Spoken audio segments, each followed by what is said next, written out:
नमस्कार, मी रुशाली यादव सारंग। बुलेटिनच्या सुरुवातीला महत्त्वाची बातमी। करुणा मुंडेंनी धनंजय मुंडेंवर दाखल केलेल्या याचिकेवर सुनावणी। धनंजय मुंडेंच्या बाजूने वकिलांचा माझगाव कोर्टामध्ये युक्तिवाद सुरू आहे। लग्न झालंच नाही, मी पोटगी कशी देणार, मुंडेंच्या वकिलांचा हा दावा आहे। महत्त्वाची बातमी आपण पाहताय।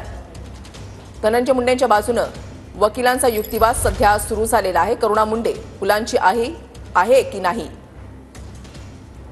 या सुनावणीमध्ये नेमका चाललंय काय, तर जर लग्नच झालं नाही तर पोटगी कशी देणार, धनंजय मुंडेंच्या वकिलांचा हा युक्तिवाद कोर्टामध्ये सुरू आहे। मग ही दोन मुलं कुणाची, कोर्टाने ही विचारणा केली। करुणा मुंडे मुलांच्या आई आहेत की नाहीत, कोर्टाने विचारणा केली। राजश्री मुंडे या धनंजय मुंडेंच्या खऱ्या पत्नी आहेत, धनंजय मुंडेंच्या वकिलांनी असं कोर्टात म्हटलंय।